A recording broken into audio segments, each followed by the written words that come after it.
Walaupun negaranya diunggulkan, legenda Jepang satu ini bicara soal kualitas timnas Indonesia di bawah asuhan Shin Tae-yong yang mengerikan belakangan ini.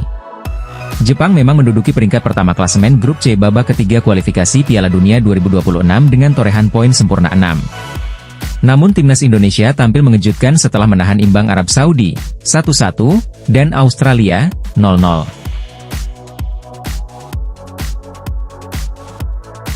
Skuad Garuda pun bertengger di peringkat 4 klasemen sementara dengan torehan 2 poin, hanya terpaut 1 poin dari Bahrain di peringkat 3. Berkat torehan manis itu juga peringkat FIFA Timnas Indonesia semakin dekat dengan 100 besar, yakni 130.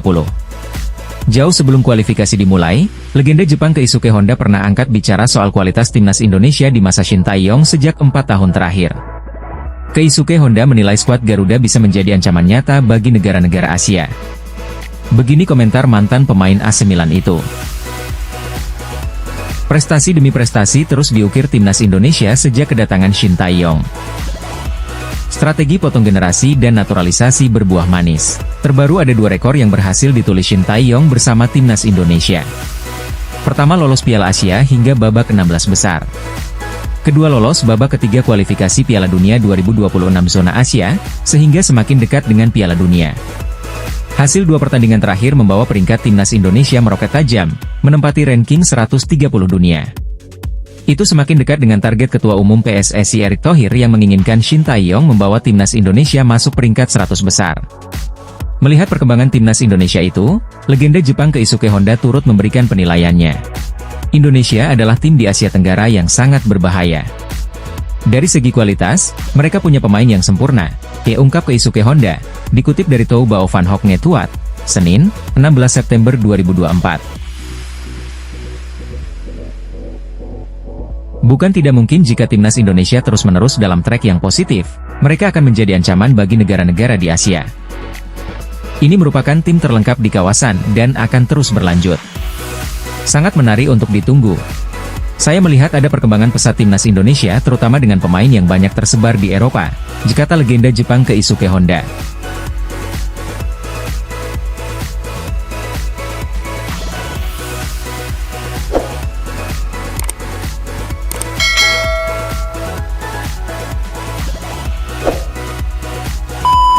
Legenda Manchester United, Park Ji-sung, juga memuji perkembangan pesat timnas Indonesia di bawah asuhan Shin Tae-yong. Saya melihat ada perkembangan yang pesat di timnas Indonesia, terutama dengan pemain baru dan banyak tersebar di Eropa, ujar Park Ji-sung, seperti dilansir dari KBS News. Banyaknya pemain muda yang memperkuat timnas Indonesia menjadi salah satu strategi Shin Tae-yong untuk membangun pondasi bagi skuad Garuda. Strategi potong generasi yang dilakukan Shin Tae-yong ini awalnya dikritik banyak pihak. Tapi sekarang sudah terbukti hasilnya. Menurut Park Ji-sung, Shin Tae-yong telah berhasil menyiapkan kualitas pemain muda untuk timnas Indonesia. Timnas Indonesia perlu menyiapkan kualitas pemain khususnya pemain muda di berbagai aspek dan itu sudah dilakukan dengan baik saat ini, dipuji Park Ji-sung. Dalam babak ketiga kualifikasi Piala Dunia 2026 zona Asia, timnas Indonesia masuk dalam grup neraka. Dikatakan grup neraka lantaran timnas Indonesia harus bersaing dengan 3 tim langganan Piala Dunia. Pertama ada Jepang yang merupakan tim dengan peringkat FIFA tertinggi di Asia, 18. Samurai Biru sudah 7 kali masuk Piala Dunia dengan pencapaian tertinggi masuk 16 besar. Kedua ada Arab Saudi yang sudah 6 kali tampil di ajang paling bergengsi sedunia. Ketiga ada Australia yang sudah 5 kali mentas di Piala Dunia. Sisanya ada Bahrain dan Cina yang sama-sama di peringkat 80-an FIFA. Sementara timnas Indonesia baru di peringkat 133. PSSI pun tidak menargetkan Shin Tae-yong untuk lolos fase grup babak ketiga kualifikasi Piala Dunia, mengingat sulitnya persaingan. Namun Erick Thohir meminta juru taktik asal Korea Selatan itu untuk membawa timnas Indonesia tembus peringkat 100 besar FIFA dalam kontrak barunya hingga 2027.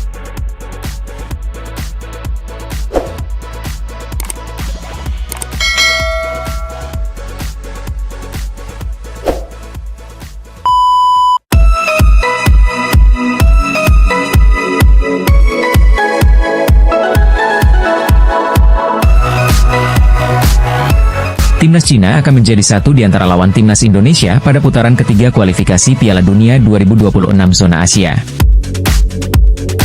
Kedua tim berduel di Qingdao Youth Football Stadium, Shandong, China, 15 Oktober 2024. Namun, sebelum itu pasukan Shin Tae-yong bakal bertandang lebih dahulu ke markas timnas Bahrain. Pertandingan ini berlangsung di Bahrain National Stadium, Riffa, 10 Oktober 2024. Tim berjulukan Garuda itu berhasil mengamankan 2 poin berharga setelah bermain imbang kontra tim unggulan Arab Saudi, 1-1, dan Australia, 0-0. Hasil itu menempatkan timnas Indonesia di posisi keempat grup C. Di sisi lain, Cina saat ini tercecer di dasar klasemen atau posisi ke-6 dengan 0 poin.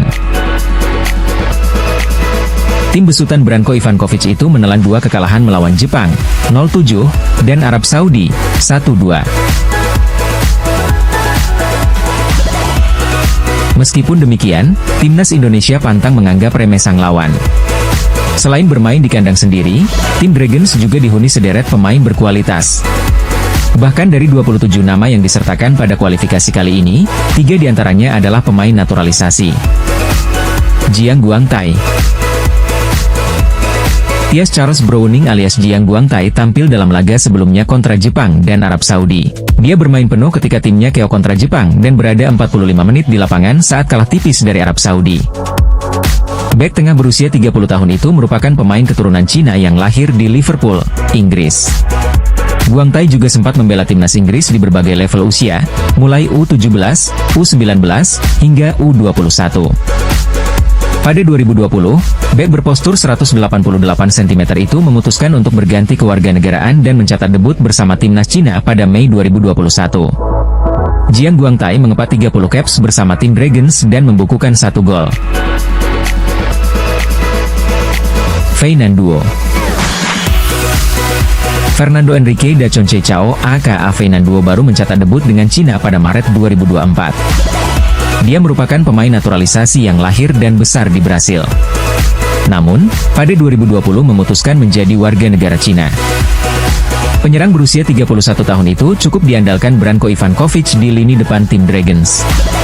Feinan Duo selalu dimainkan dalam 6 laga terakhir kualifikasi, termasuk kontra Arab Saudi dan Jepang beberapa waktu lalu. Feinan Duo juga sudah menyumbangkan sebiji gol buat Cina. Gol perdana itu ia ukir ke gawang Singapura pada Maret lalu. Timnas Indonesia wajib mewaspadai pemain yang satu ini.